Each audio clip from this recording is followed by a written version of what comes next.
नमस्कार दोस्तों, इष्ट टीवी देव चैनल में आपका स्वागत है। दोस्तों, पिछली वीडियो में हम दिल्ली सल्तनत की जो सैन्य व्यवस्था है इस पे चर्चा कर रहे थे। अब देखते हैं दोस्तों अमीर खुसरो। तो अमीर खुसरो जो थोड़ा इम्पोर्टेंट, इस पे देख लेते हैं क्या है। अमीर खुसरो का मूल नाम अबुल हसन यामुनुद्दीन था। अमीर खुसरो का मूल नाम, इनका मूल नाम अबुल हसन यामुनुद्दीन था। उसका जन्म, अमीर खुसरो का जन्म उत्तर प्रदेश राज्य में एटा जिले में पटियाली नामक ग्राम में हुआ था।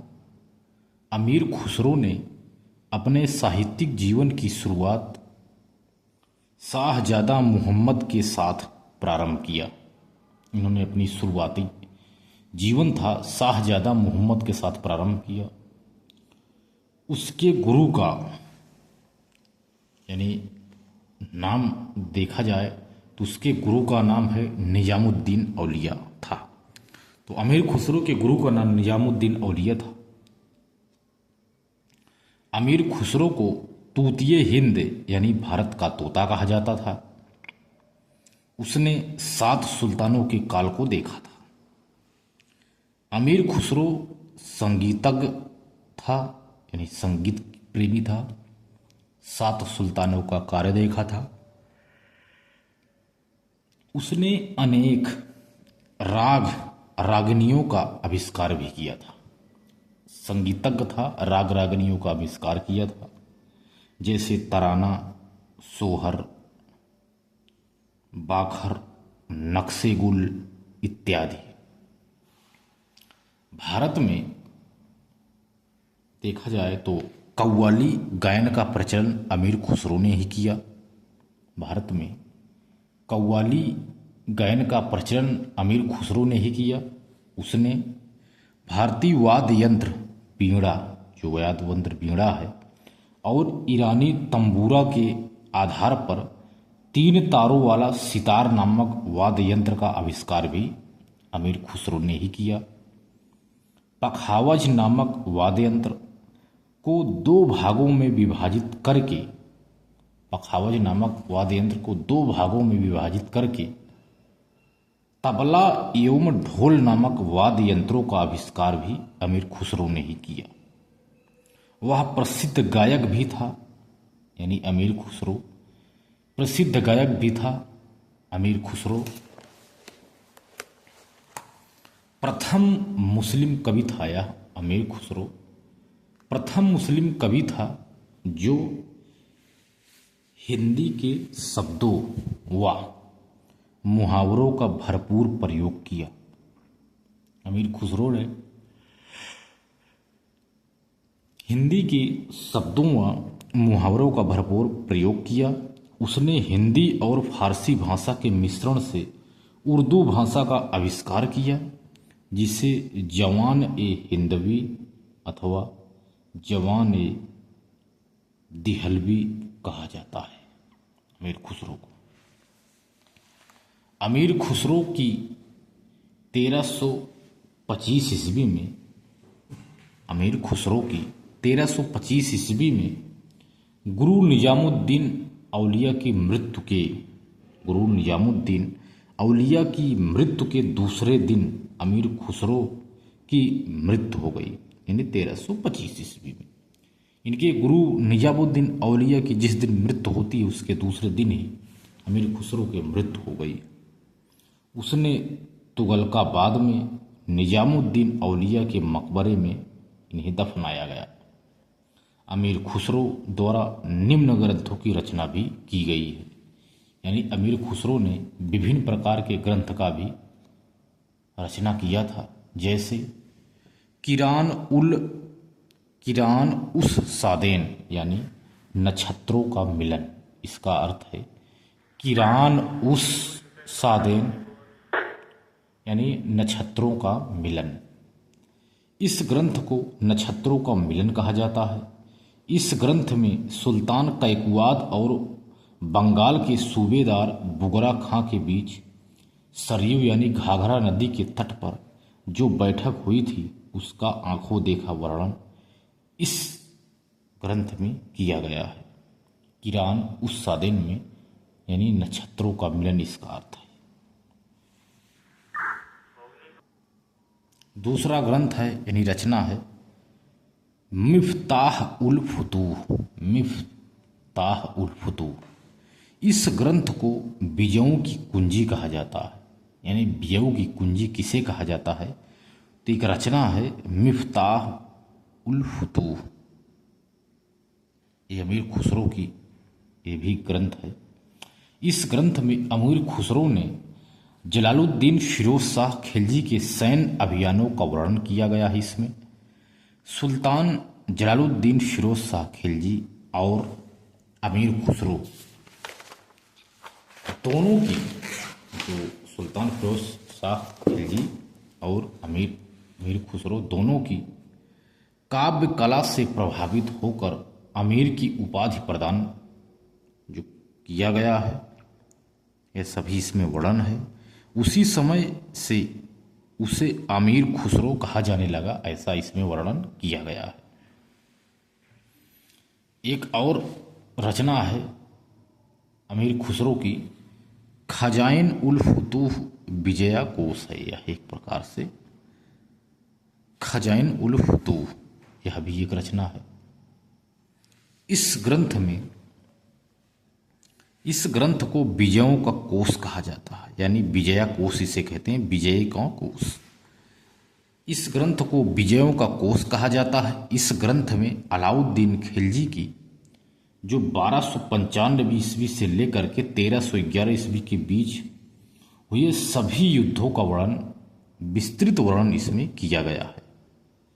अलाउद्दीन खिलजी के काल में हुए मंगोल आक्रमणों का भी इसमें उल्लेख किया गया है। यह ग्रंथ गद्य शैली में लिखा हुआ है, इसे ऐतिहासिक रचना कहा जाता है।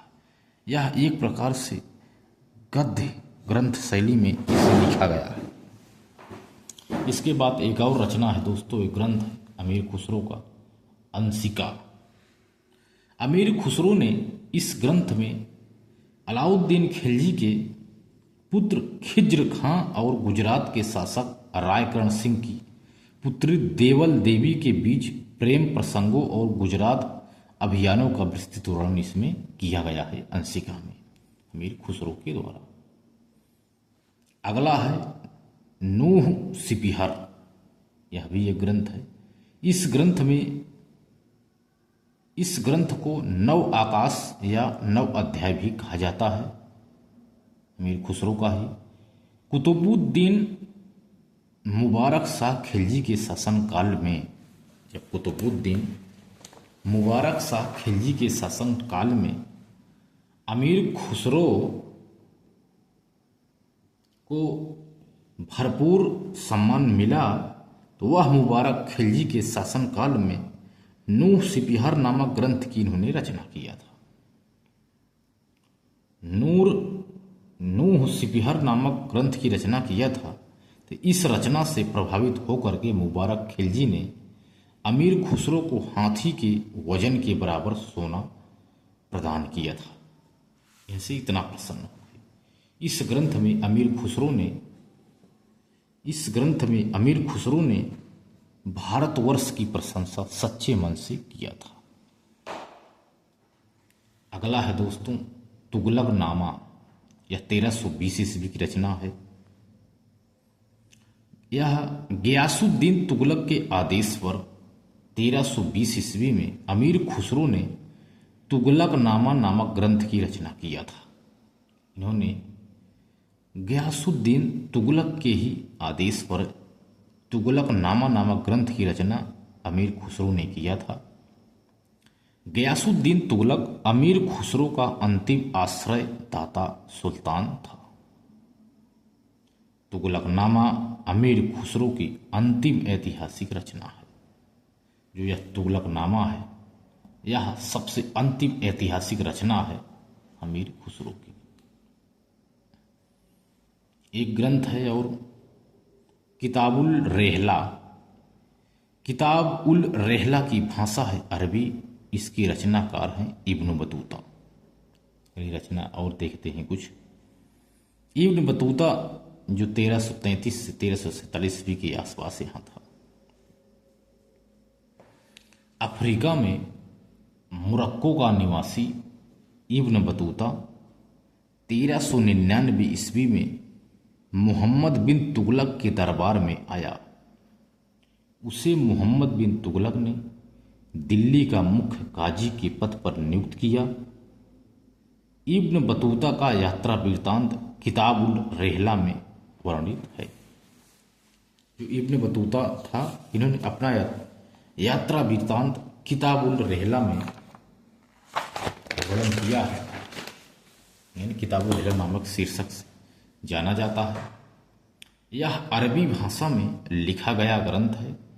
इस ग्रंथ में विशेषकर तुगलक काल की घटनाओं का वर्णन किया गया है। इसमें इब्न बतूता मोहम्मद बिन तुगलक का राजदूत बनकर 1342 ईस्वी में चीन गया था और वहाँ से लौटकर भारत आया तो वह हरिहर प्रथम के शासनकाल में विजयनगर की यात्रा किया था। इसके बाद 1347 ईस्वी में इब्न बतूता वापस चला जाता है। एक ग्रंथ है और फुतुहात ए फिरोज शाही, यह भी एक ग्रंथ है। यह फिरोज शाह तुगलक की आत्मकथा है। फुतुहात ए फिरोज शाही या फिरोज शाह तुगलक की आत्मकथा है। इस ग्रंथ की रचना फिरोज शाह तुगलक ने फारसी भाषा में किया है। यह सल्तनत काल में लिखी गई मात्र एक आत्मकथा है। सल्तनत काल में मात्र एक ही आत्मकथा लिखी गई है फिरोज शाह तुगलक के द्वारा, फुतुहात ए फिरोज शाही जिसे कहते हैं। फिरोज शाह तुगलक साहित्यकार के साथ साथ साहित्यकारों का संरक्षणदाता शासक भी था। उसके दरबार में जियाउद्दीन बर्नी और शम्स ए सिराज अफीक निवास करते थे। इसके बाद देखते हैं दोस्तों एक और ग्रंथ है, इस पे भी चर्चा कर लेते हैं। ये क्या है? एक है तारीख ए मुबारक शाही। तारीख ए मुबारक शाही, तारीख ए मुबारक शाही याहिया बिन अहमद सरहिंदी ने लिखा था। यानी याहिया बिन अहमद सरहिंदी ने मुबारक शाह के शासनकाल में तारीख ए मुबारक शाही नामक ग्रंथ की रचना फारसी भाषा में किया था। यानी तारीख ए मुबारक शाही की रचना याहिया बिन अहमद सरहिंदी ने किया था फारसी भाषा में। यह ग्रंथ सैयद वंश का इतिहास को जानने का मात्र एक साधन है। तारीख ए मुबारक शाही जो है दोस्तों, यह ग्रंथ सैयद वंश का इतिहास को जानने वाला मात्र एक साधन है। याहिया बिन अहमद सरहिंदी ने तारीख ए मुबारक शाही नामक ग्रंथ को सुल्तान मुबारक शाह को समर्पित किया था। कुछ और हैं, जैसे जियाउद्दीन बर्नी ने फारसी भाषा में फतवा ए जहांदारी तारीख ए फिरोज शाही की रचना किया था। जियाउद्दीन बर्नी ने तारीख ए फिरोज शाही हमने बताया, एक और है फतवा ए जहांदारी। इन दोनों ग्रंथ की रचना फारसी भाषा में जियाउद्दीन बर्नी ने किया। तारीख ए फिरोज शाही, फतवा ए जहांदारी फिरोज जियाउद्दीन बर्नी ने किया था। तारीख ए फिरोज शाही शम्स ए सिराज अफीक ने भी लिखा था। तारीख ए फिरोज शाही जियाउद्दीन बर्नी भी लिखा था और शम्स ए सिराज अफीक ने भी लिखा था। इसके बाद एक ग्रंथ है तारीख ए दाऊदी। इस ग्रंथ की रचना अकबर के आदेश पर अब्दुल्लाह ने फारसी भाषा में अकबर के शासनकाल में किया था। इस ग्रंथ में अफगान वंश की इतिहासकार का वर्णन पूरी तरह से इसमें किया गया है। तारीख ए दाऊदी अब्दुल्ला ने इसकी रचना फारसी भाषा में किया था अकबर के आदेश पर। तो दोस्तों मिलते हैं और बेहतरीन क्लास में, तब तक के लिए धन्यवाद।